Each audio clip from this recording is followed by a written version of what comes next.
Muy buenas tardes, señoras y señores. La Asociación de Empresas de la Quinta Región, ASIVA, les da la más cordial bienvenida al webinar Nueva Zelanda por 3. En la jornada de hoy podremos conocer experiencias neozelandesas sobre la temática de educación. Antes de comenzar, es importante mencionar que este webinar es organizado junto a la colaboración de las comisiones de Educación, Energía y Salud de nuestra asociación. A continuación, queremos agradecer a nuestros auspiciadores a quienes hacen posible la realización de este evento. A ASMAR, a la Caja 18, a Clínica Los Carrera, a INACAP, a IST, a la Universidad Andrés Bello y a la Universidad Técnica Federico Santa María. También queremos agradecer a nuestros media partner, que es empresa El Mercurio de Valparaíso. Ahora, seguidamente, los vamos a invitar a revisar algunos videos de quienes son nuestros auspiciadores y quienes justamente hacen posible la realización de este evento.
Les cuento que este webinar será transmitido vía streaming a través del Zoom Webinar y nuestro canal en YouTube. Solo deben buscar @somosasiva y conectarse. Les reitero además algo muy importante, que todas nuestras redes sociales son @somosasiva. Les recomendamos que realicen sus preguntas en el apartado Q&A que está en la parte inferior de la pantalla. De esa forma ustedes pueden realizar sus preguntas para este seminario. Además, les comento que en este evento contamos con traducción simultánea. Para elegir el idioma que ustedes desean, deben elegir el icono mundo y seleccionar el idioma que ustedes desean. Voy a dejar con ustedes en primer término a Javiera Vicedo. Ella es Director of Education para Chile y Colombia de Educación Nueva Zelanda, que nos va a brindar unas pequeñas palabras de bienvenida. Con ustedes entonces, Javiera Vicedo.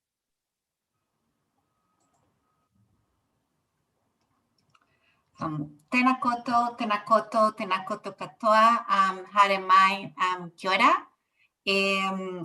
Es un gusto saludarles y darles una cálida bienvenida en nombre de la Embajada de Nueva Zelanda y de Education New Zealand Manapukiteao en esta misión virtual a Nueva Zelanda por 3. Mis primeras palabras en maorí, un saludo para todos los que se están conectando a esta hora.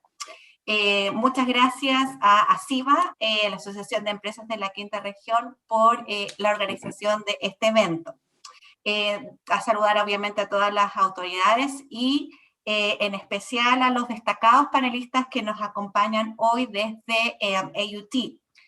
Un saludo muy especial para la doctora Fiona Peterson, a la doctora Yvonne Chen, al doctor Guy Lichefe y doctor Ricardo Chacón, a quienes el año pasado, los dos últimos, estuvieron en Valparaíso, justamente firmando el convenio Futures Pacific con la Pontificia Universidad Católica de Valparaíso, y nos complace mucho saber de este continuo trabajo con la región de Valparaíso. Hoy es la última de estas 3 sesiones y el tema obviamente que nos convoca es educación. Actualmente, con los avances tecnológicos y el impacto de la pandemia, hemos visto un cambio importante en este sector, fomentando una transformación digital e innovación en todas las metodologías de enseñanza.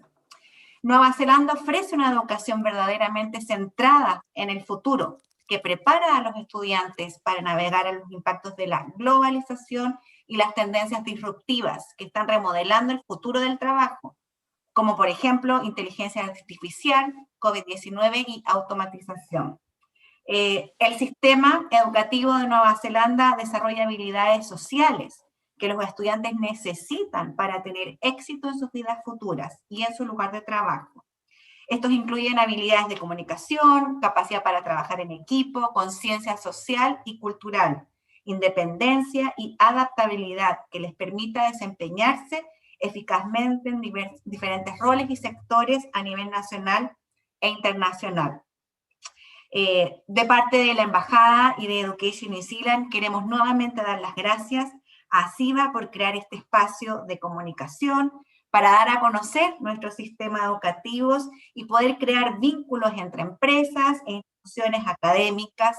Agradecer a las comisiones que han estado detrás de estos 3 eventos, especialmente la Comisión Universidad de Empresa, Alberto Pinto y Verena en particular. Muchas gracias por todo el trabajo de estas 3 sesiones. Y esperamos que este sea el inicio de muchas más, que no sea la última vez que nos encontremos. Así que muchas gracias, felicitaciones, una excelente jornada. ¿Qué hora? Muy bien, queremos agradecer a Javiera Vicedo por su intervención. Para dar inicio oficial a este seminario de hoy, voy a dejar con ustedes ahora a la señora Alejandra San Miguel, que es gerente general de ASIVA, para también brindar unas palabras de bienvenida. Con ustedes entonces, Alejandra San Miguel.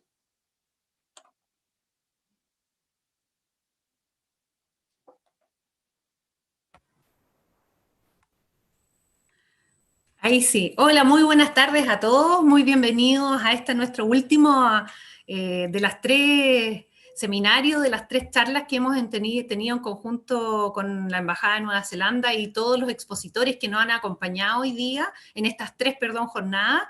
Y en esta ocasión tan especial es todo lo que es referente al tema de la educación.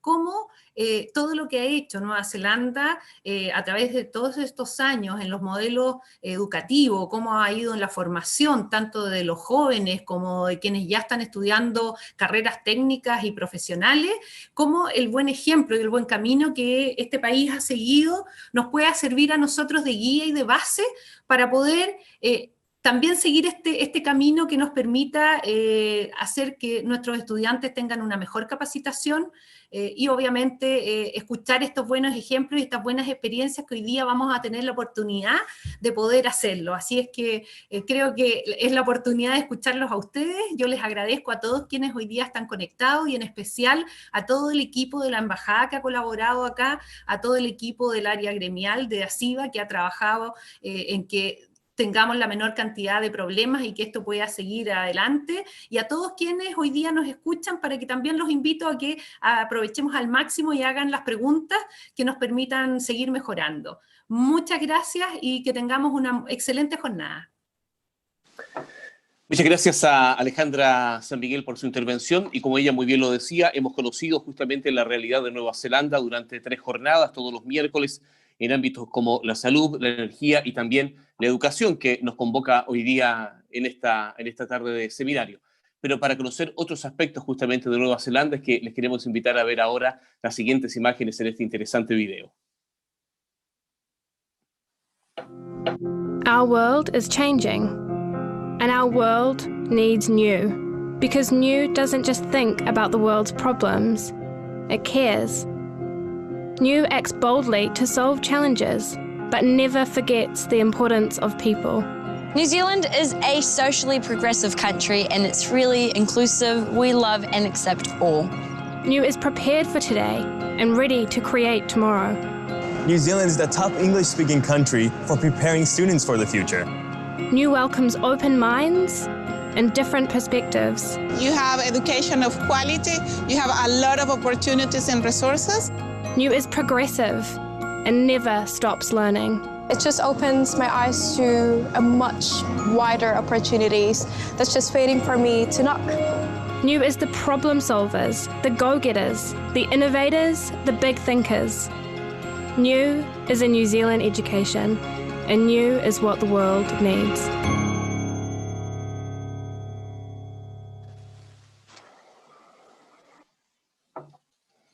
Bueno, para comenzar tenemos ahora con nosotros a Guy Littlefehr, que es doctor en Ingeniería Industrial por la Universidad de Nottingham, es prerrector y decano de la Facultad de Diseño y Tecnologías Creativas de la Universidad Tecnológica de Auckland. Con más de 25 años en el mundo académico, siempre en roles de liderazgo, se ha enfocado en diseñar e implementar estrategias para gestionar el cambio, desarrollar los perfiles académicos y de investigación, así como también los recursos financieros y humanos dentro de la universidad. El doctor Littlefehr es considerado internacionalmente como una autoridad en el campo de fabricación avanzada, donde trabaja con investigadores de Reino Unido, de Nueva Zelanda y Australia enfocados en la fabricación de materiales. Voy a dejar con ustedes entonces a nuestro primer invitado para esta tarde, quien abordará el tema el sistema de educación superior de Nueva Zelanda y los motivos de su reconocimiento.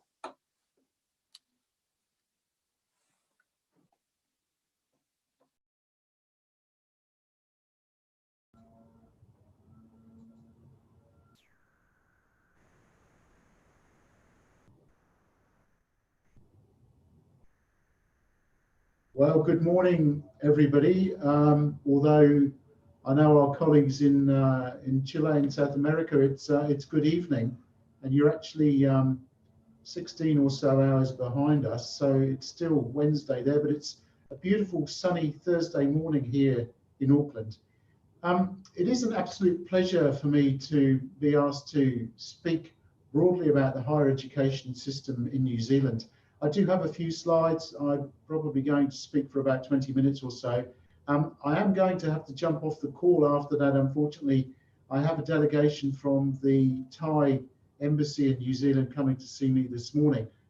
Ordinarily, I wouldn't jump off. I would have seen this right the way through to the end, but I am conflicted with respect to my calendar. From my own perspective, Chile and Latin America has been a strategic initiative for me in the last 3 years. And when I talk about our relationships in Latin America, I really like to talk about south to south. Traditionally, us institutions in the Southern Hemisphere have looked towards the north, we've looked towards North America, we've looked towards Europe for where we should be partnering. However, I think the world is changing, and I think that south to south, we have a lot of things in common and a lot of things we should be working on.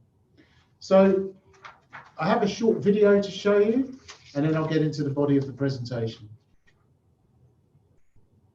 Tell us about New Zealand ingenuity. New Zealand is cutting edge. They do the best visual effects. They're launching rockets in New Zealand. How cool is that? Technology is our fastest growing industry. We're leading the world in artificial intelligence. We know we're going to change the world because we already are. Technology, export of innovations, we are very good at it. New Zealand healthcare products are in immense demand right now. It's the potential that resides here. New Zealand is right bang in the middle, and I love that very much. Coming out of this education system, it's given me what I need to now lead a world-leading organisation. There's opportunities for everyone. We're on a mission to make better things in a better way and tread more lightly on the environment. We're innovative, we're curious, so we try it, we experiment, we don't give up, and that makes us unique. Whether it's screen, marine, software, our people succeed wherever they go. Māori innovation. It's a bold, audacious way of refusing to take no for an answer, and it's for the good of everybody.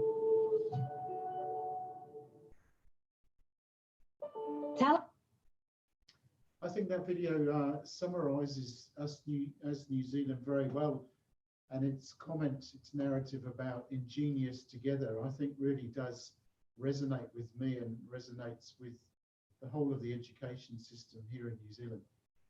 My first slide really tries to capture where New Zealand is leading in terms of its capabilities and in terms of its resources that are put into education. This first slide refers to really high school, so secondary education. And you can see that the envelope indicates the maximums in each of the areas, and the chain dotted line, the dotted line which has the largest segments in it, refers to New Zealand. So you can see where we stand out is the classroom's conductiveness to learning, the ratio of lower secondary teachers' salaries with respect to average salaries, and perhaps most importantly is the assessment used to improve aspects of instruction of the curriculum. The secondary or high school education standard in New Zealand is one of the very best in the world for a number of reasons.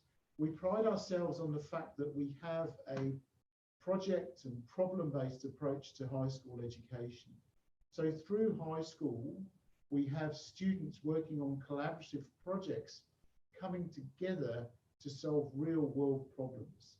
That then obviously transitions into our higher education system, which I'll talk to now.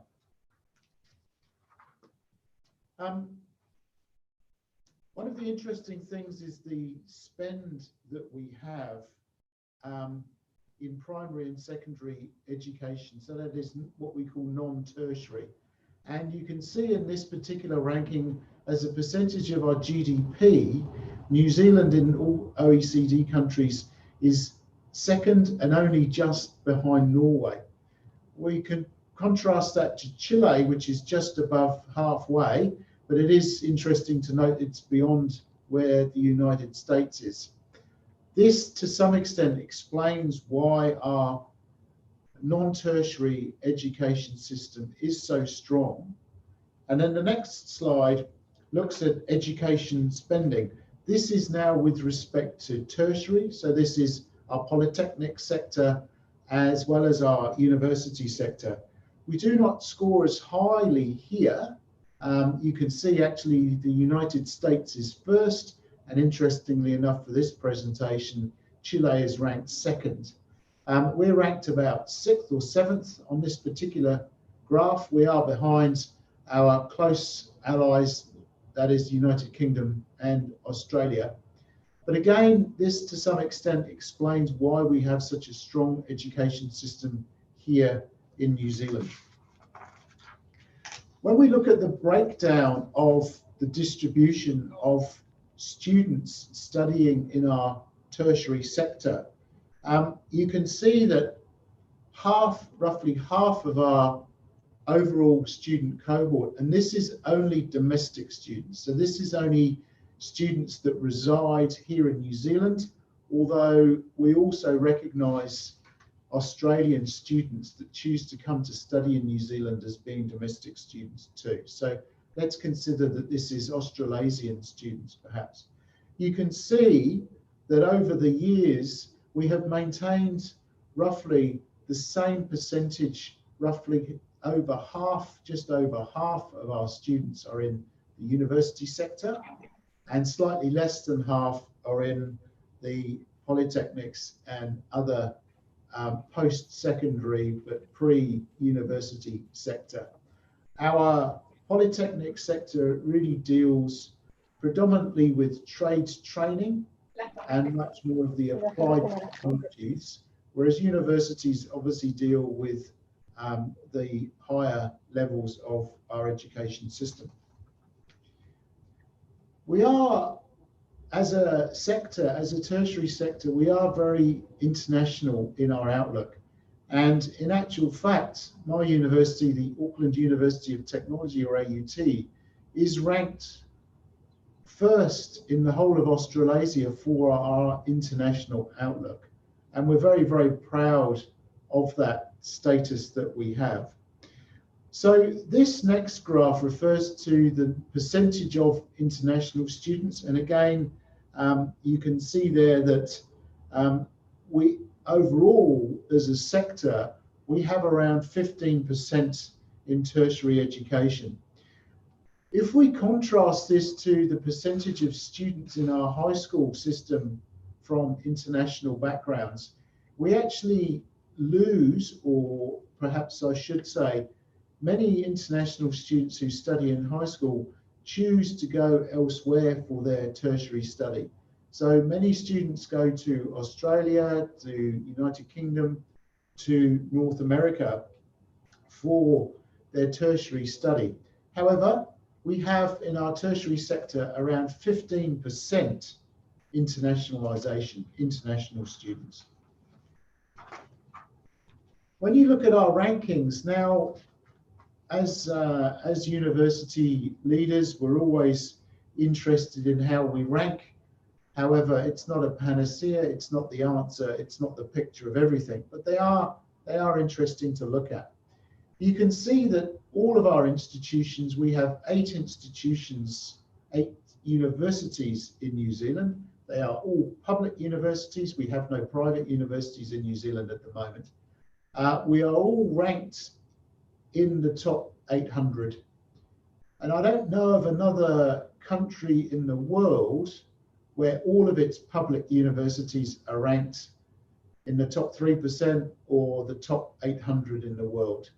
So this again really identifies to me how leading New Zealand is with respect to its education provision. Our top university is the University of Auckland. The second highest ranked university is the University of Otago. So the University of Auckland is in the north, University of Otago is in the south. And in this particular ranking, the Auckland University of Technology, that's my university, ranks number 3. For a university of technology, and more importantly, for a university that is only 20 years old, we are incredibly proud of where we are in the rankings. To be ranked 3rd in New Zealand and in the top 300 universities in the world is testament to a strong leadership and an agile and modern university. So what are the highlights? New Zealand ranks as one of the highest countries for educational spending as a percentage of GDP in our primary and secondary education. Our teachers are all tertiary educated. So in order to be a teacher here in New Zealand, a primary or a high school teacher, you must have gone through university. And compared to average household incomes, our teachers are paid extraordinarily well and well above the average in the OECD. New Zealand has remained a top PISA performer since 2000, with students performing above the OECD average in reading, science, and mathematics. Secondary students not only plan to carry on directly to university, but many seek vocational education. We have a high percentage of high school students transitioning into tertiary study, whether that's in our polytechnic sector or indeed in our university sector. Tertiary study is provided by public institutions. As I say, all of our universities are public institutions. We do have some private providers in the polytechnic area. Tertiary education is highly globalized. 15% of our students are international. This does contrast slightly differently to Australia, where they have a higher percentage of internationalization, a higher percentage of international students.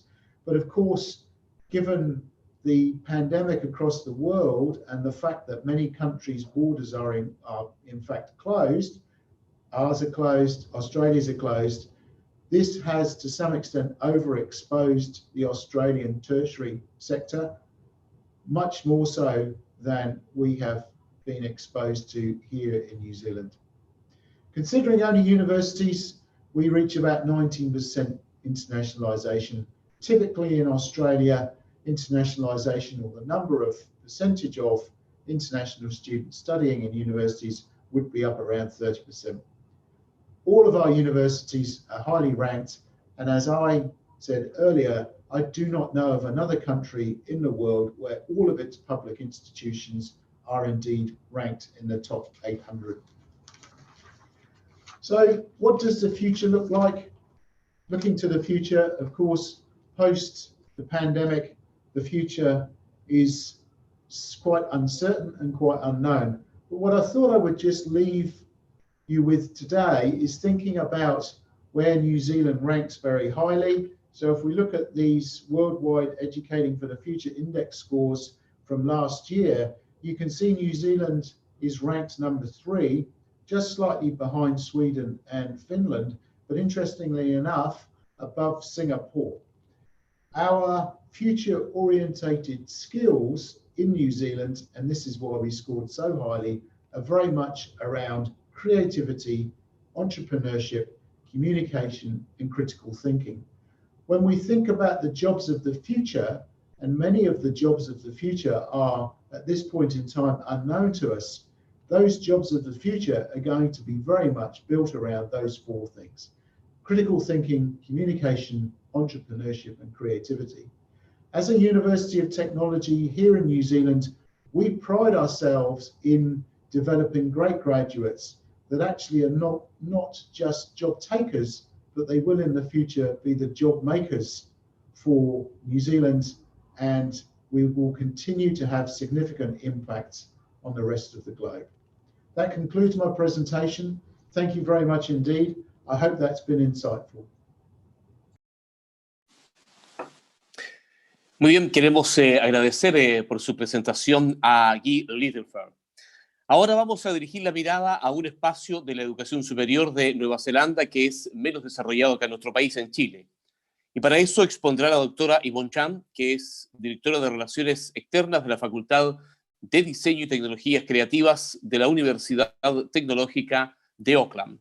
Yvonne estudió diseño textil en el Goldsmiths College de Londres, luego realizó su maestría y doctorado en la Universidad Heriot-Watt en Escocia, en el área de textiles inteligentes, donde su investigación combinó procesos de ingeniería mecánica con diseño textil. Y bueno, además es una defensora de la práctica multidisciplinaria con la integración de prácticas creativas dentro de los equipos STEAM. Su investigación se encuentra en el área del bienestar, donde desarrolla técnicas tradicionales y prácticas culturales para crear soluciones interactivas contemporáneas.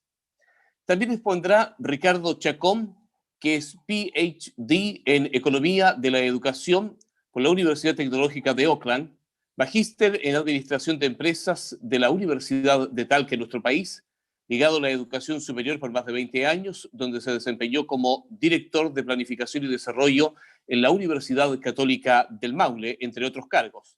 Actualmente él es académico de la Facultad de Diseño y Tecnologías Creativas de la Universidad Tecnológica de Auckland y director de Relaciones Internacionales de la misma facultad. Y abordarán cómo es la relación universidad-empresa y su contribución al desarrollo en Nueva Zelanda. Voy a dejar con ustedes entonces a Yvonne Chan y Ricardo Chacón.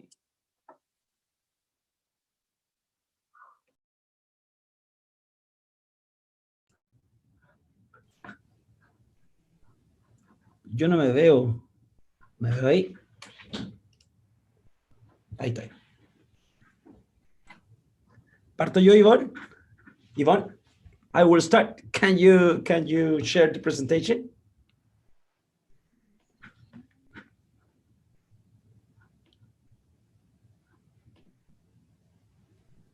Ya, here we are. Yo voy a hablar en español y los traductores le van a traducir a mis colegas. Hola a todos, muy contento de estar acá en este maravilloso país y además compartiendo con mi país, digamos, la experiencia y el desarrollo que en educación superior se tiene acá, digamos. Yo llegué a vivir, bueno, llevo 20 años ligado con Nueva Zelanda, desde los inicios del año 2000, y definitivamente me vine a vivir y a trabajar este año.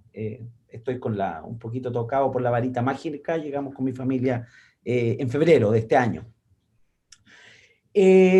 Bueno, voy a partir yo, después sigue mi colega Yvonne Chan, profundizando un poco la relación universidad-empresa o sector productivo en Nueva Zelanda, y yo quiero dar un poco de contexto. Yvonne, can you put next? Primero, siempre, yo no sé la audiencia acá, pero en Nueva Zelanda, en Chile se percibe que Nueva Zelanda está al fin del mundo, o está lejos y no está tan lejos, está más cerca que ir a Europa. Los duraznos y las manzanas maduran en la misma época del año. Hay un vuelo directo, bueno, antes había todos los días, hoy día hay 3 vuelos directos, cuando había antes del COVID, obviamente, 3 o 4 vuelos directos Santiago-Auckland, es decir, al final, en el extremo sur del mundo, hay 2 países que parecen tan lejanos, pero son muy cercanos y divididos principalmente por el Océano Pacífico. Yvonne, next, please. Bueno, quise compartir haciendo un comparativo un poco entre Nueva Zelanda, Chile y Sweden. Solamente elegí Suecia porque tendemos en los países en vía de desarrollo un poco a mirar Finlandia, Suecia, etcétera. Solamente por eso. En el año 1990, Nueva Zelanda era más o menos en términos de ingreso per cápita lo que Chile es hoy. Si en el 2019 nosotros tenemos 25, yo me considero nosotros en Nueva Zelanda y en Chile, la verdad. Nosotros tenemos, en Chile hay un $25.000 per cápita, PPP, y en Nueva Zelanda hay 42.000. Suena lejos, pero hace 30 años atrás Nueva Zelanda fue Chile, y Suecia fue harto más allá. O sea, Suecia está mucho más lejos de lo que está Nueva Zelanda para Chile. Next one, please, Ivonne. En términos geográficos, elegí esta foto y ya la verdad yo no recuerdo, creo que puse 2 a un lado que eran Nueva Zelanda y 2 a otro que eran Chile, pero después se mezclaron. Y which image is New Zealand or Chile? Geográficamente, desde Santiago hacia el sur, me atrevería a decirlo, de Talca más o menos hacia el sur, es muy similar la geografía, los paisajes, el mar, las montañas, etc. Yvonne, please, next. Otra similitud que tenemos es la población indígena. En el censo 2017, en Chile el 13% era considerado población indígena, de los cuales el 80% mapuches. En Nueva Zelanda se estima que el 17% es población maori. Yvonne, next one.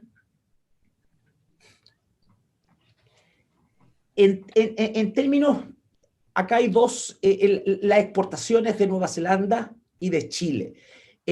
Como pueden ver, aparte del cobre, exportaciones 2018, aparte del cobre en Chile, que es prácticamente el 45% de las exportaciones del país, la exportación de Nueva Zelanda se basa principalmente en el sector primario, agricultura, fishing. Como pueden ver, el concentrado de leche es el 12,7%, la mantequilla el 7%, la lana un 6%, etcétera. Sectores muy similares, el pescado, etcétera, muy similares a lo que se exporta en Chile. Next one, please, Yvonne. En términos de servicios, ahí exportación de servicios, ahí ya la cosa empieza a cambiar un poquito, ¿cierto? Viendo que la exportación de servicios en Chile fue de 10 billones, digamos, en Nueva Zelanda fue de 16 billones, ¿cierto? Siendo la principal exportación los viajes personales, y en eso el turismo, digamos, que da la imagen y la geografía. Son 2 países que tienen mucho potencial. Yo hablaría menos de potencial acá, ya es real en Nueva Zelanda, la verdad, es el ingreso más importante que el país tiene, el turismo. Next one, Yvonne, please. I think it's the last one. Y un poco acá, para graficamos un poco el sector exportador en bienes y servicios, en términos de bienes, muy similar a la estructura que tenemos en Chile.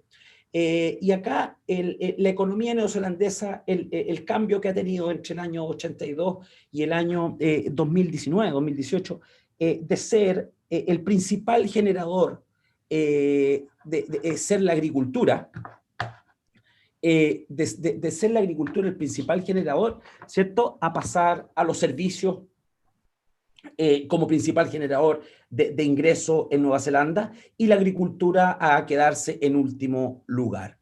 Este es el sector económico, digamos, en que así se estructura económicamente Nueva Zelanda, y ese es el sector que las universidades estamos llamados a generar los profesionales que necesitan hoy y en el futuro, y de la misma forma a trabajar con ellas en el desarrollo del país. Ivonne. Okay. Thank you, Ricardo. Tēnā koutou katoa. Ngā mihi ki a ko katoa. Warm greetings to you all. Thank you for being here today.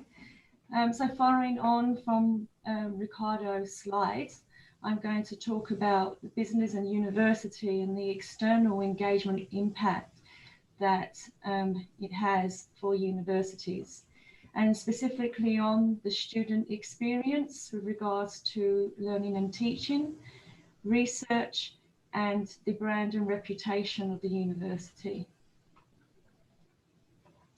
So deepen partnerships and that are mutually beneficial. What are these? So for AUT, this means giving access to AUT's talents. And that is both the students and our academic expertise. That means giving access to our innovative technologies and our labs. And from a strategic opportunity perspective, it's building the external company's brand on campus and in the community, which is important for companies. Together, joining, collaborating on research projects, which means together we can apply for external funding. And together we are contributing to the knowledge and service and the product to the community and to the country's GPD. So what are the benefits for external organisations, businesses, when they are in a deep partnership with universities? So they get access to our talent pipeline. They receive a creative lens to a problem. So that by giving projects to students or by collaborating with our academics, they can extend their research and development resources by collaborating with our academics and students, using our technologies and our labs. In conversation with our students and also with academics, they can get a further understanding of what is the future of work, how is technology developing, and how do our coming talent want to work in the future. So they get access to that conversation, knowledge, and interactions. There's exposure, of course, to their brand and their services and products on campus. The benefits to students with regards to deepen partnership means that our engagement with businesses, we include them in conversations and developing our curriculum to make sure it's relevant, that we are providing talent and we are providing a curriculum to our students that is going to be future-proof for the future when they go out into the workforce.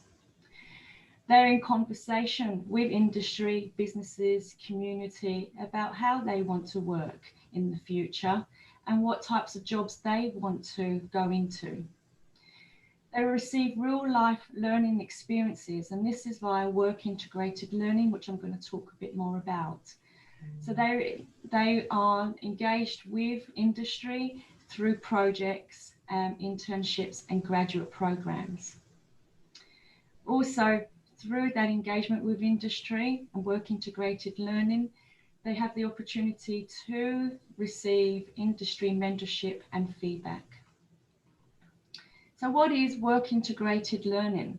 This provides students the opportunity to extend and apply learning beyond the classroom in a workplace environment or in a simulated workplace setting. It's a partnership between the university and the student, and of course with the external organisation. And there are different types of work-integrated learning.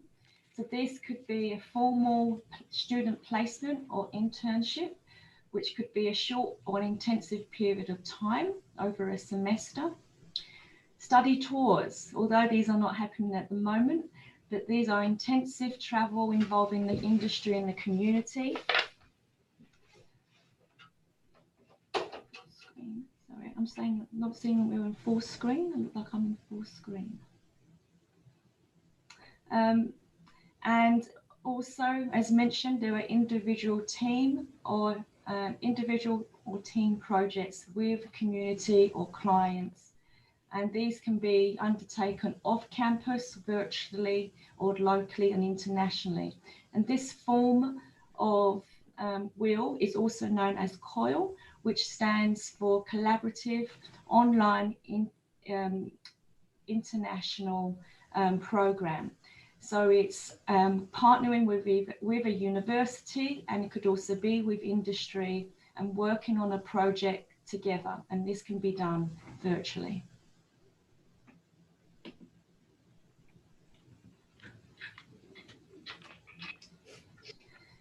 These stats show how AUT graduates are highly favoured by employers. So 94% of our graduates get into paid employment within within 6 months of their graduation.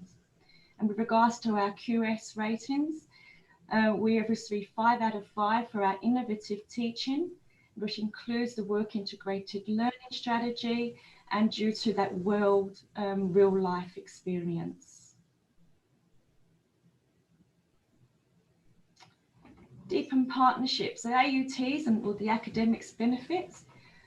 External organisations, industry, they want to collaborate with us, which is fantastic. And that's due to knowing that our graduates, they bring a different lens, a creative lens to projects. Our academics have a variety of expertise. They like the interdisciplinary approach. Also,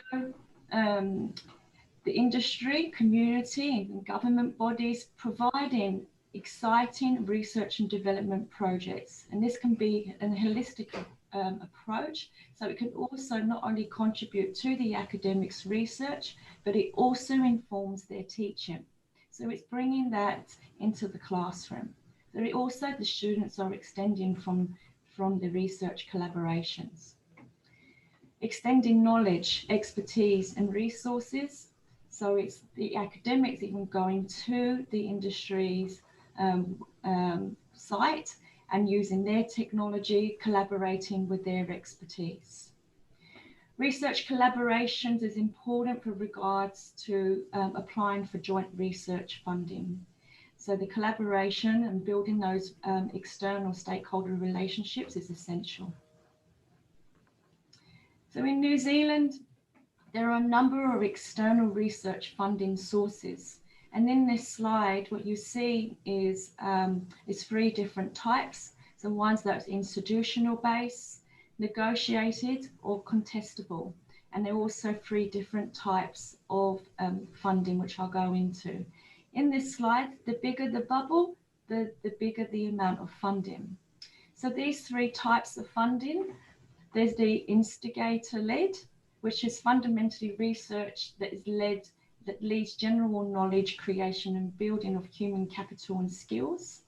The mission-led type is excellent research with relevance to the government's strategic objectives, and these outcomes lead to the improvement in social, economic, and environmental objectives. Quantify scale and breadth of benefits to show how outcomes can be translated into benefits.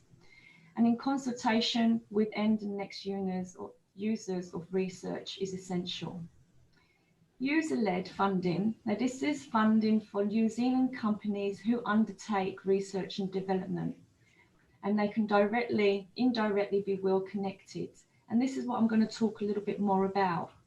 So there is a fund called, an organisation called Callaghan, and they have a number of funding opportunities. But this is a Crown entity and it's financial support for businesses. They deal directly with businesses, not universities, and will only fund research that has direct relevance to a company's long-term strategy that is user-led. the company is approached where they approach with their ideas, and projects are designed to meet academic and business needs. So it's important for the companies to collaborate with universities in order to access these funds. So there's the Research and Development Fellowship Fund. So the benefit for the universities is that they provide a stipend for postgraduate to help solve business research and development problems. And it's very easy to apply for this funding for companies. They just need two basic requirements, and that's the company and a student in mind of who could undertake the research. The company needs to show that there is a project that is that has strategic benefit, and they have at least one full-time employee involved in the R&D project. And of course, they need to be willing to complete and submit an application and committed to the responsibilities.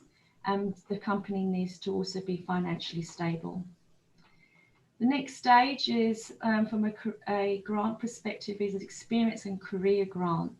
And these can be summer work placement grants.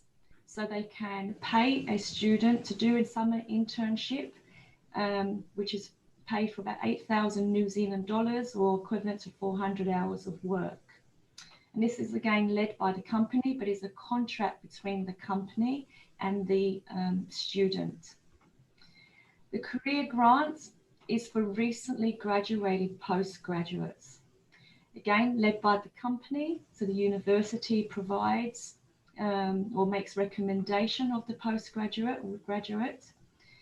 The first 6 months of their salary is paid by the Callaghan Innovation Grant, and there's no commitment for the company to continue the employment, but there is that direct connection with the university in order to recommend a postgraduate graduate.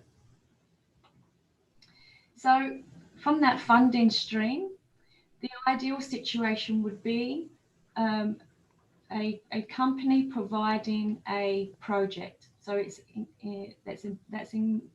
involved in that work integrated learning strategy. Then that student goes through the experience grant, the fellowship grant, and a career grant, which hopefully will lead to employment. Now, the industry collaboration for this could lead to joint funding opportunities, which is important for the university, as well as the company being able to access external research funding. So where does research go? So AUT has a subsidy called AUT Ventures, and this is the gateway to the commercial world for AUT. So this is taking research into the commercial level. As the commercialization arm of the university, AUT Ventures is responsible for the management and transfer of university intellectual property and know-how. Their capabilities is to support AUT research and innovation landscape by connecting research with global partners, startups, and investors. So they help with the consulting, they're expert witnesses, they help create contracts, and they also help with collaborative research and development, the license of agreements, and investment opportunities. So I'm going to show a video that gives an overview. There's no sound, but it talks about the AUT Ventures and what is their value proposition and what they do, why they do it, and how they do it.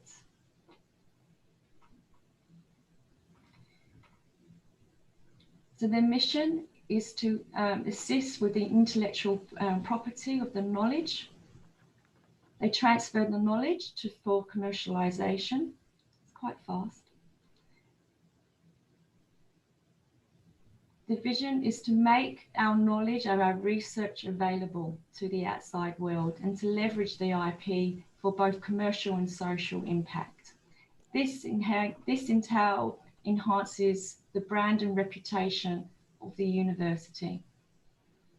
So they provide the best practice in triaging, understanding the market value, and also provide the office support for our academics to go through this process.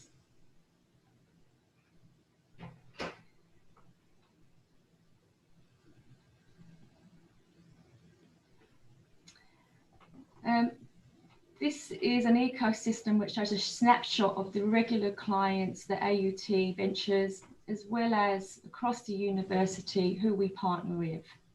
But we deal with over 200 government, industry and community partners. Another part to consider that connection with business for universities is via our industry advisory boards.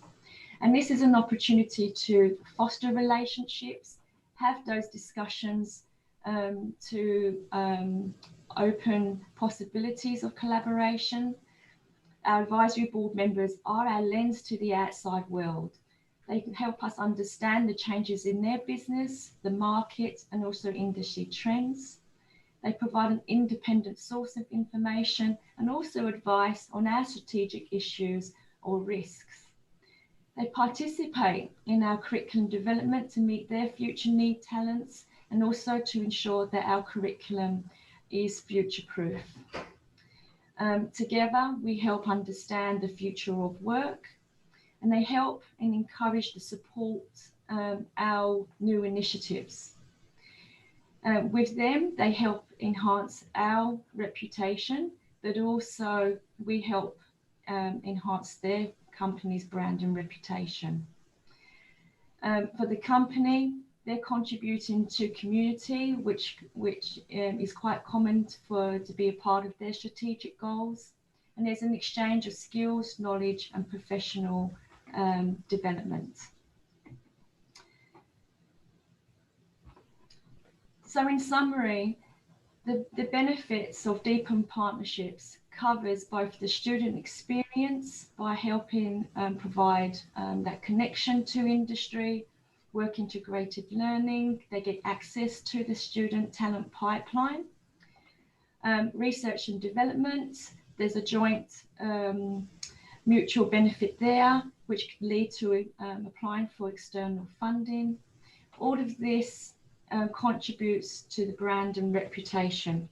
Now, external engagement is not well reflected in global rankings, but while this impact measurement has limitation, what measured is rarely fully valued. However, if we still understand that external engagement, our relationships with external stakeholders, deepened partnerships are crucial and activities which contributes to the student experience, the learning and teaching, practically and theoretically preparing students for their professional career. Then there's the research collaborations and winning external research grants. All of this contributes to the university's brand and reputations and our global rankings.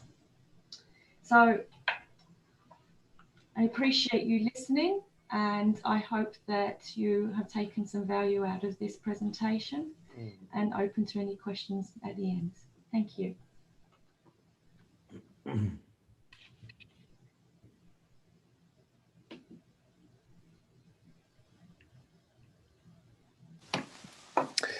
Muy bien, señoras y señores, queremos agradecer entonces la presentación de Ivonne y de Ricardo. Muchas gracias a ambos por haber estado con nosotros. Nuestra última invitada de hoy es Fiona Peterson, es doctora en Educación de la Universidad RMIT de Australia, es vicedecano de la Facultad de Diseño y Tecnologías Creativas en la Universidad Tecnológica de Auckland y profesora de Educación Transdisciplinaria. Tiene numerosas publicaciones sobre el futuro de la empleabilidad, el aprendizaje profesional y la pedagogía, incluyendo un libro sobre liderazgo creativo en la educación superior. En el año 2013 es nombrada miembro principal de la Academia de Educación Superior del Reino Unido. La doctora Peterson hablará sobre la humanización de la transformación digital y los trabajadores del futuro. Con ustedes, señores y señores, la doctora Fiona Peterson.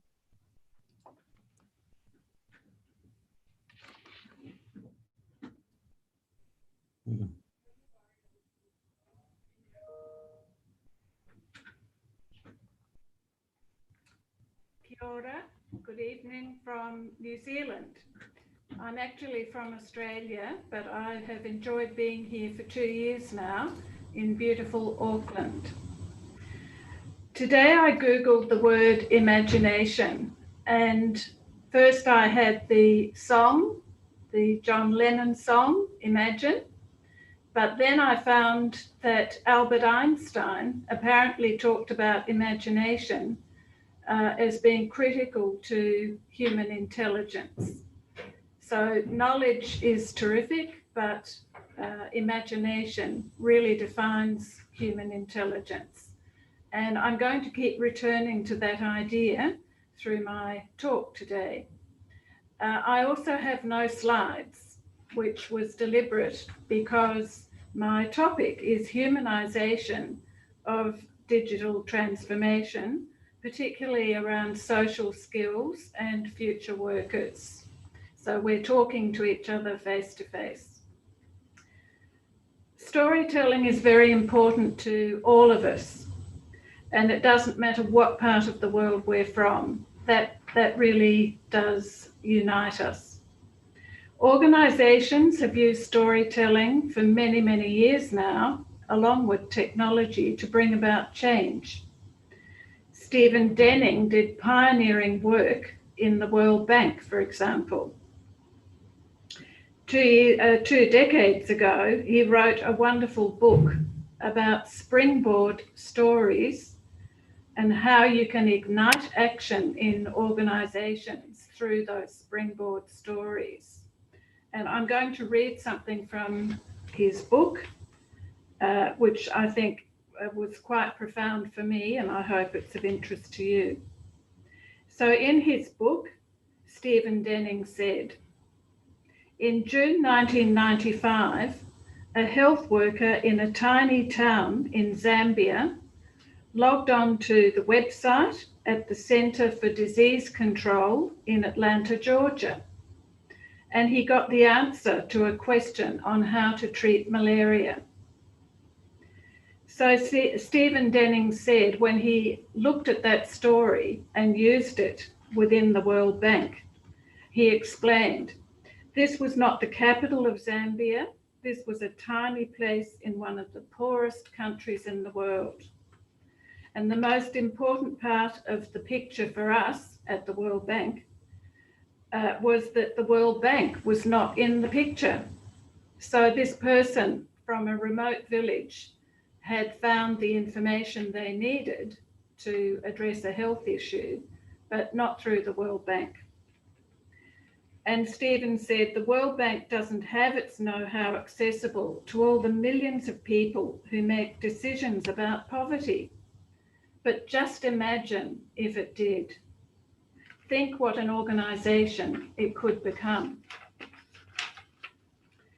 And as Stephen went on to say in the book, in 1996 in the World Bank, that story helped to galvanize staff and managers to imagine a different kind of future for the organization and to implement that.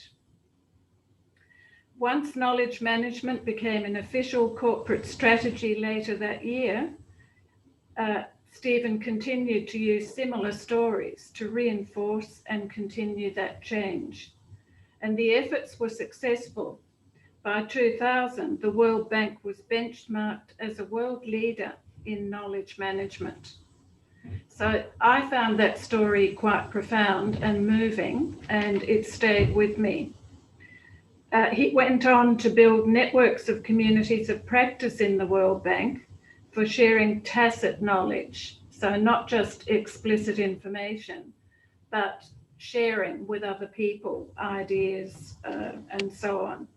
So knowledge management moved from early ideas of information management to more sharing of tacit knowledge and ideas through connection with others. So my own story of researching work futures, knowledge networks, and digital work practices began around the same time. I'm going to share some of what I learned along the way, and it ties in nicely with our topic, which is the humanization of digital transformation, with a focus on social interaction and work futures, in particular for university graduates. And it really picks up some of the ideas that Yvonne was talking about and Guy at the start of the session. So digital transformation started for me in 1998, 22 years ago. My field is organisational communication. I definitely was not a technology expert, but I was truly excited when I discovered we could not only send an email, but we could attach something to the email, and we could even attach more than one item to the email. I could just imagine how this was going to transform communication within and between organisations. So I applied for a state travelling scholarship to visit several large organisations. I went to New York and visited Warburg Pincus, which is a large global investment firm, and NASDAQ for online trading. And I wanted to find out more about the digital world of business from an industry perspective. What did they think was happening? What was going to happen in the future? And what the implications might be for communication education. I also visited some colleges in Toronto and Minneapolis and created links with some academics there. We were all really excited about the prospects for working together internationally and online. Email was very powerful at the time. On my return to Melbourne in Australia, where I worked at another University of Technology, I set up an online project for my corporate writing students with a group of public relations students in Toronto in Canada. The students collaborated by email, it was all we had, and they produced an online magazine. We also had some help from a multimedia design academic I worked with who was very interested to support us in this pilot program of a virtual team project internationally. And we can remember that 22 years ago, doing a virtual team project in higher education was very new. But useful learning for the students was the challenge of working across different time zones and cultures. We're working across different time zones right now. At that time, to do so without face-to-face communication to help with shared understanding. All we had was the written word through the email. The students also had to learn how to do their project planning and decision-making online by email. So they learned about this, and the learning really played out in much more sophisticated projects we did in the following years, when other more sophisticated online collaboration tools became available to us.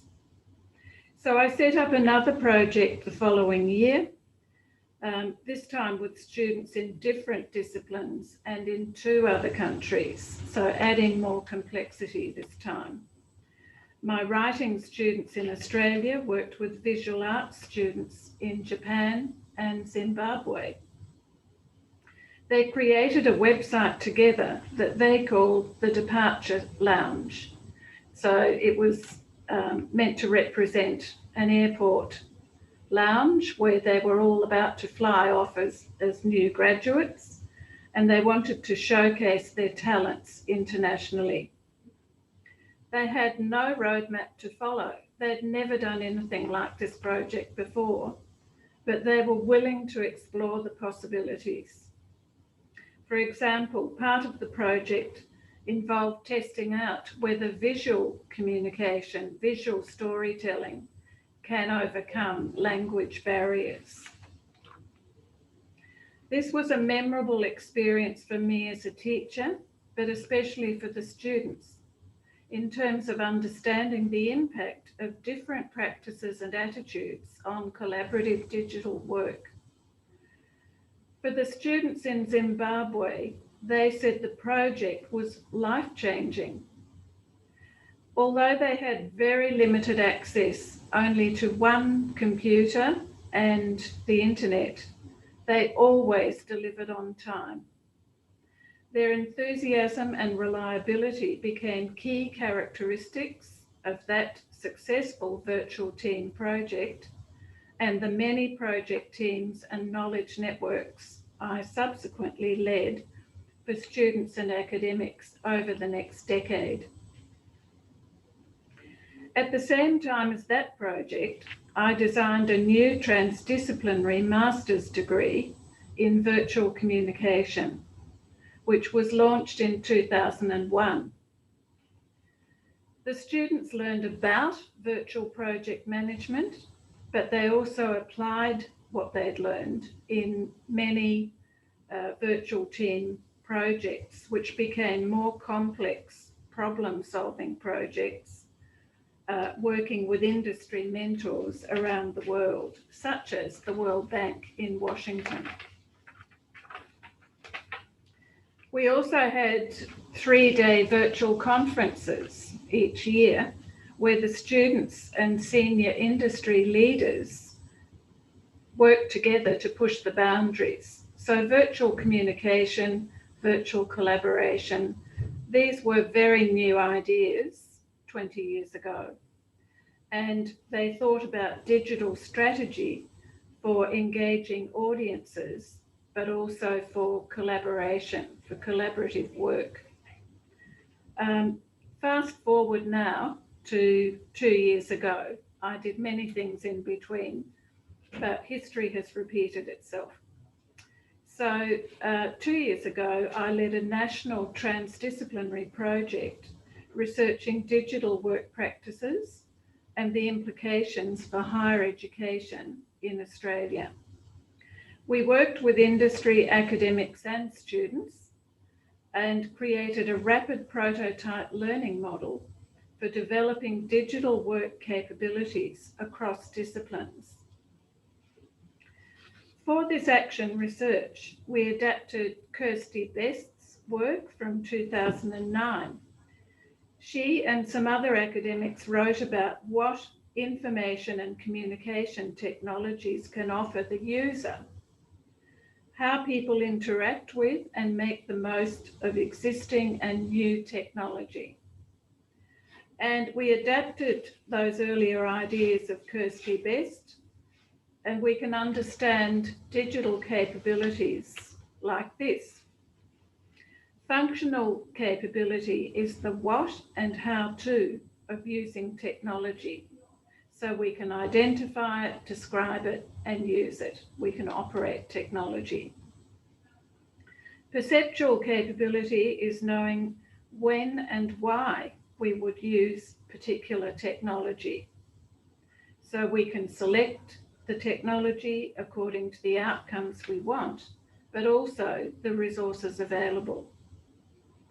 And the third category is adaptive capability, which is imagining new technology or new uses of existing technology. This means we can use the technology, we can select the appropriate technology, but most of all, we can extend the use of technology in new ways or new contexts.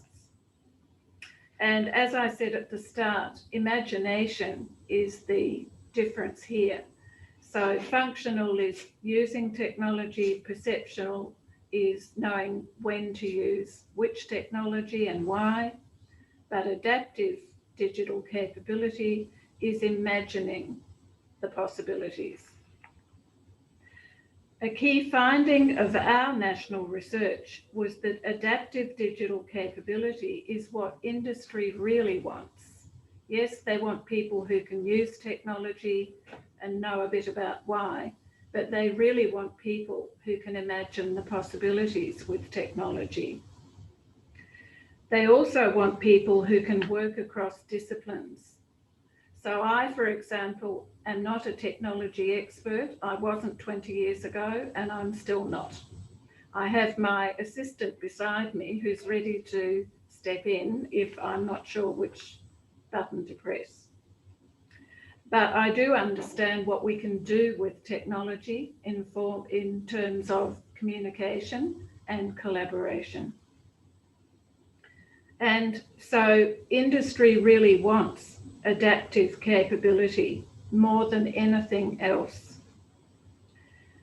The other key finding, unfortunately, was that graduates and employees often focus too much on functional digital capability.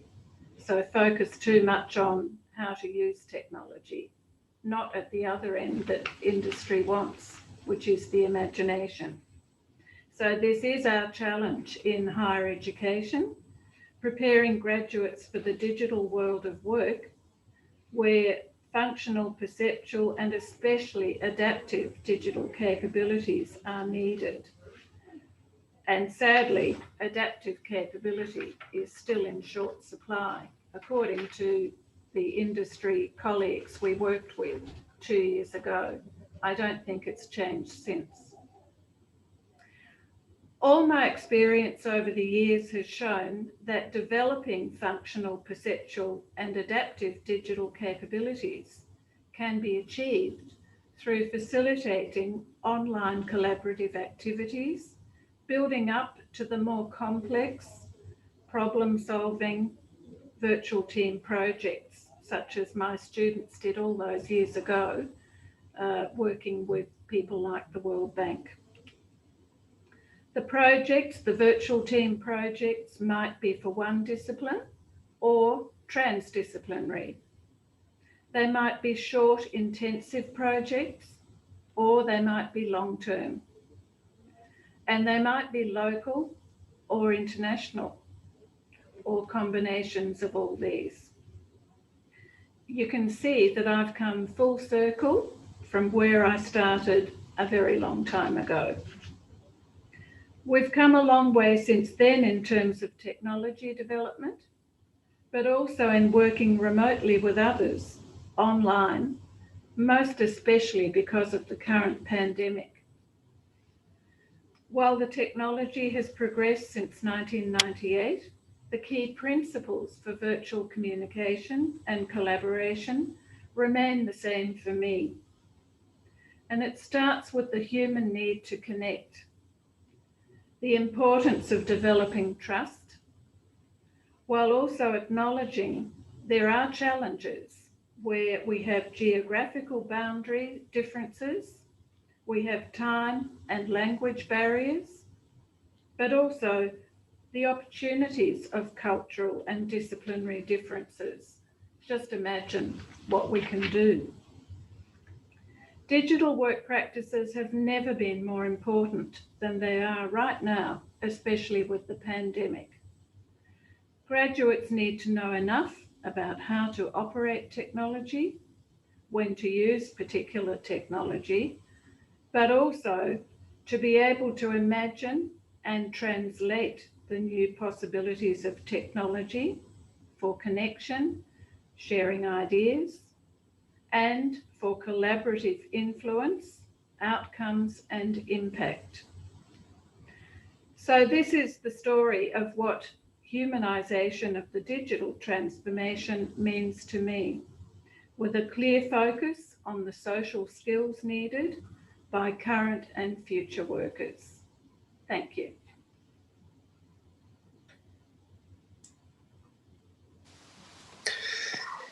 Muy bien, queremos agradecer la presentación de Fiona Peterson. Ahora vamos a dar paso a una ronda de preguntas para nuestros expositores. Además, para ello vamos a invitar a Marcos Avilés, que es abogado de la Pontificia Universidad Católica de Valparaíso, magíster en políticas públicas, especialista en relaciones internacionales. Él es miembro electo del Consejo de la Red International Student Exchange Programs fundador de la Iniciativa Latinoamericana para la Internacionalización de la Educación Superior, INILAT, la cual agrupa a las asociaciones y redes universitarias de Chile, Perú, Colombia, Argentina, Brasil y México, y desde el año 2008 es director de Relaciones Internacionales de la Pontificia Universidad Católica de Valparaíso. Vamos a comenzar a formular de inmediato las preguntas. Hay una pregunta que me dicen que está en inglés, así que vamos a solicitar también, por supuesto, la participación de nuestros traductores. A ver, Álvaro Cepeda Ortiz dice: felicitaciones, muy buen trabajo. ¿Cómo se inició la relación entre empresa y universidad? ¿Cuáles fueron los factores para impulsar estas iniciativas? Es la primera consulta que hace para nuestros expositores. Saludamos también, por supuesto, la presencia de Marcos Avilés, que se va a sumar también al panel para responder estas consultas. Gracias, Claudio. No sé, me imagino que los expositores querrán responder estas preguntas que tenemos del público. Claro, así es. Ya a ellos les ha llegado la traducción seguramente para que ellos puedan responder estas consultas.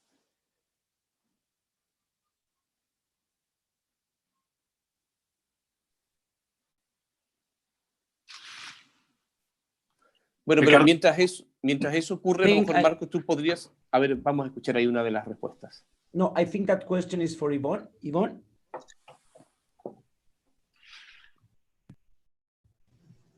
What was the question, sorry? Yeah, it was in Spanish. Can you repeat?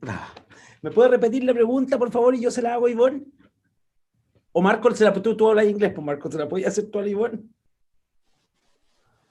Sí, la consulta es la siguiente, es ¿cuáles fueron los factores que impulsaron estas iniciativas? Digamos, ¿cómo se inició la relación entre empresa e universidad en Nueva Zelanda y cuáles son los factores para impulsar estas iniciativas?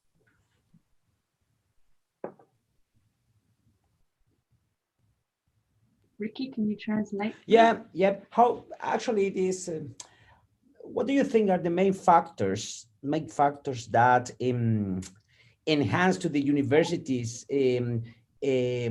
Universities get strong connection with the business community.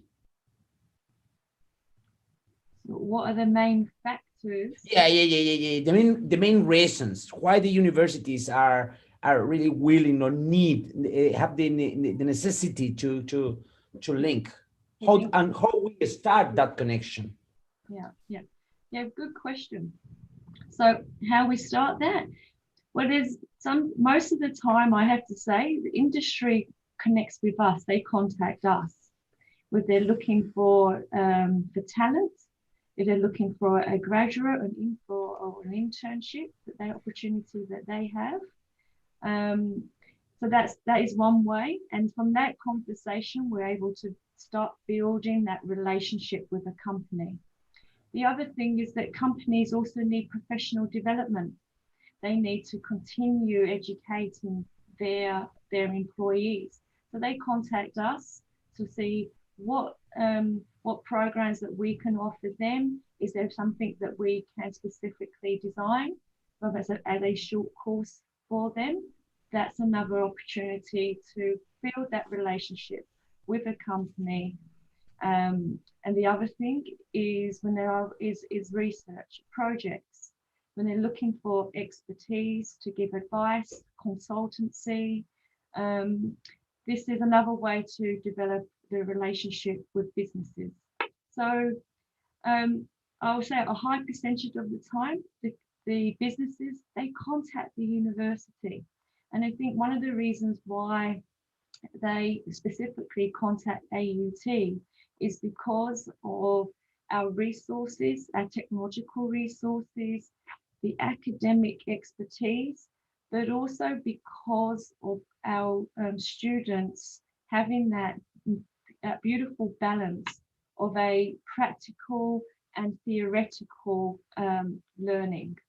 So if they know that students want to work with industry through projects, and it's the work integrated learning system where students can continue their studies, but having a live project with industry means that they're gaining experience with the organisation, and sometimes the organisation even offers internship placements. From that, the academics is building that relationship with the organisation as well. So they start to have conversations about mutual interests, if there is a research collaboration opportunity. But also there's the vice versa. It's going out and contacting industry. So one way to do that is our alumni. Tap into your alumni. They want to give back to their university. They want to share their experience, their expertise with students, and also build that relationship back from a professional perspective with their past lecturers. So the alumni is a channel where it's an easy way to engage. Also, another way is from a student perspective is careers fair. So we hold an annual career fair for ICT engineering. It's rather big. We have about 800 students visiting, about 60 companies exhibiting. So one, it's the way that the company is exposing their brand, they're looking for talent. And from that, we extend that relationship by inviting industry back to the university on campus, where we ask them to present more about their company, their brand, and also opportunities for the students. So it's just, yeah, having those quick touch points and continuing developing, fostering that relationship.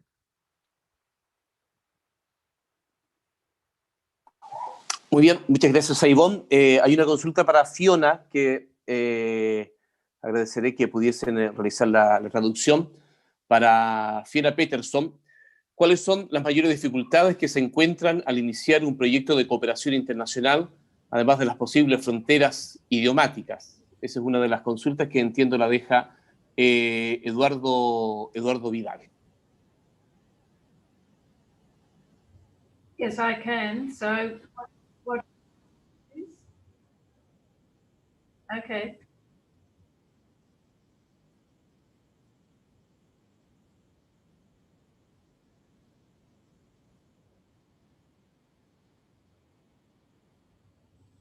So in terms of universities, what we have is very different semester timetables. So in New Zealand, we start the year, for example, at the beginning of March. And that goes until the middle of the year, June, July. Then we start again and we finish in October, November. Then we have a long break between November and the beginning of March. So we do have a summer school for some topics, but not for everything. Whereas colleagues elsewhere have very different timetables through the year. But I have found that March and September are both very good moments of the year when everybody is teaching. So it doesn't work out exactly, but there are ways that you can navigate the different ways universities construct their timetable of date for semester. So that's the first thing. The second thing, of course, is having the right contact. And what academics often do is they've all got their own personal networks. So if an academic doesn't have personal networks around the world, it's going to be very difficult for them to negotiate a project.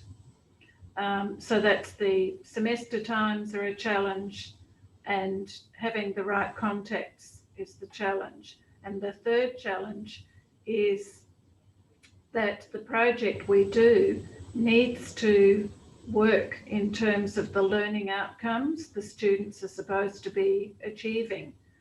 So they're enrolled in a particular program which has set curriculum, and we have to find how a project could work for everyone involved, so students meet their own learning outcomes.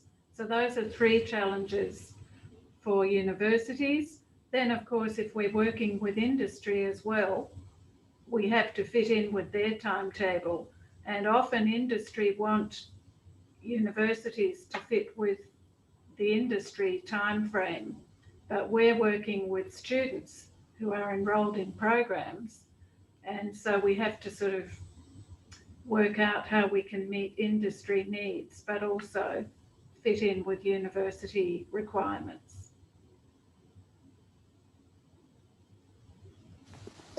Muchas gracias a Fiona. Marcos Avilés, hay una pregunta que está directamente relacionada con el quehacer de nuestro país. Es Sofía Fuensalida quien pregunta para Marcos Avilés. Bueno, felicita a los expositores, la organización del evento, y la pregunta dice en relación con lo siguiente. ¿Cómo podemos nivelar las competencias de ingreso en educación superior aquí en nuestro país, atendiendo que nuestros estudiantes tienen deficiencias en el desarrollo de competencias habilitantes para la educación superior? Eso dice Sofía Fuensalida.